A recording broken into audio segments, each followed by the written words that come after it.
ప్రతి క్షణము నేను ఈ రాష్ట్ర బాగోగుల కోసమనే పనిచేస్తున్నాను అని చెప్పుకునేటువంటి వ్యక్తి ఆచరణలో తన స్వార్థానికి అధికారాన్ని రాజకీయాన్ని వాడుకోవటమే తప్ప ఏ రకంగా ప్రజల ప్రయోజనాలను కాపాడుదాము అన్నటువంటి ఆలోచన ఆయనకు ఉండనే ఉండదు అనని ఇప్పటి వరకు ఆయన పరిపాలించిన కాలమంతా కూడా ఇది రుజువు చేసింది.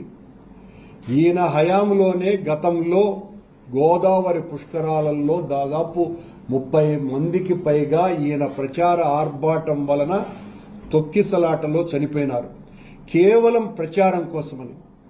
ఈరోజు వైకుంఠ ఏకాదశిని పురస్కరించుకొని మేము తిరుమలకు అద్భుతమైనటువంటి ఏర్పాట్లు చేస్తున్నాము అని నెల రోజులుగా ఓదర కొట్టినటువంటి వాళ్ళు రివ్యూ మీటింగులు వరుస మీటింగులు జరిపినటువంటి వాళ్ళ ఫలితం 6 మంది భక్తుల మృతి, దాదాపు 40 మంది ఆసుపత్రి పాలవటము. ఎవరికి వారు ఘనతంతా మా ఖాతాలలో వేసుకుందామన్న ఆర్భాటంతోనే ఈ సమీక్షలు చేసినారు. ఈవో సమీక్ష చేస్తే కింది స్థాయి వాళ్ళు పట్టించుకోరు, ఆయన ఒక సమీక్ష చేస్తాడు, చైర్మన్ ఒక సమీక్ష చేస్తాడు, ఆ చైర్మన్ సమీక్షకు జేఈఓ కూడా వెళ్ళడు. కొండ మీద అడిషనల్ ఈఓ అయితే ఆయనకి నేను రాజు, నన్ను మించిన వాడే లేడు అన్నంతగా ఆయన ప్రవర్తన సాగుతున్నది. పని చేసేవారు ఇంత చేస్తే పని చేసేవారు తగ్గిపోయినారు, పర్యవేక్షకులు జాస్తి అయిపోయినారు. పనిచేసే వాళ్లను కూడా పని చేయనివ్వకుండా ఈ పర్యవేక్షకుల సంఖ్య పెంచుకొని ఈ సంఘటనకి కారణభూతులైనారు. సమన్వయ లోపం కాదు, వ్యవస్థ పూర్తిగా వైఫల్యం చెందటం మూలంగానే ఈ సంఘటన జరిగింది. ఇంత దారుణమైనటువంటి ఘటన జరిగింది. ఇందులో పోలీసులు అలాగే టీటీడీ విజిలెన్స్ వ్యవస్థ పూర్తిగా విఫలమైంది. అసలు ఎంత దుర్మార్గంగా వ్యవహరించినారా అంటే, నిన్న బైరాగిపట్టడిలో ఉన్నటువంటి క్యూ లైన్ల దగ్గర ఒక క్రైమ్ డిఎస్పీ క్యూ లైన్లలోకి జనాన్ని వదలకుండా గంటల కొద్దీ వాళ్ళనందరినీ కూడా పార్కుల్లోకి పశువుల మందం తోసినట్టు తోసేసి ఆ తర్వాత ఒక్కసారిగా తెరవండి తలుపులు అని చెప్పటం మూలంగా ఇంత దారుణమైనటువంటి ఘటనకు బాధ్యులైనారు ఆ పోలీసు వాళ్ళు. ఎంత దారుణమైనటువంటి సంఘటన!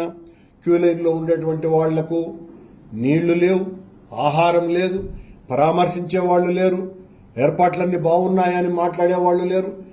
ఏ రకమైనటువంటి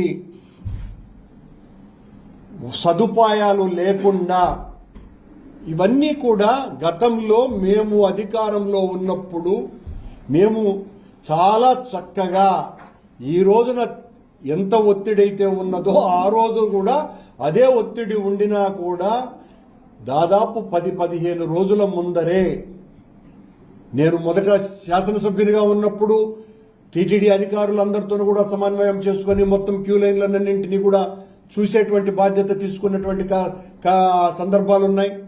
ప్రతి ఒక్క అధికారి కూడా ఎంతో బాధ్యతాయుతంగా ఆ రోజున్నటువంటి ఈఓ కావచ్చు, అడిషనల్ ఈఓ కావచ్చును, హూఎవర్ దే మే బి, విజిఓల దగ్గర వరకు, పోలీసుల ఆఫీసర్ల దగ్గర వరకు చాలా నిరంతరము పర్యవేక్షణ చేయటం కాదు, పని చేసినారు. అందరూ కూడా ఎక్కడ ఎవరికి ఏ ఇబ్బంది లేకుండా చూడటం బాధ్యతగా తీసుకొని పని చేస్తే ఏ రకమైనటువంటి తొక్కిసలాటలు లేకుండా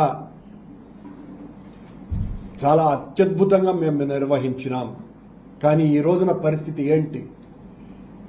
చైర్మన్ ఆయనేమో రోజు మాకు దీన్ని మొత్తం రాజకీయ క్రీడా మైదానంగా టీటీడీని మార్చేశారు. రావటమే గత పాలకుల మీద మా మీద బురద చల్లేటువంటి కార్యక్రమాల్ని భుజాన మోస్తున్నారు బొయ్యిల మాదిరిగా. ఎంతసేపు మీరు చేస్తున్నటువంటి తప్పులకు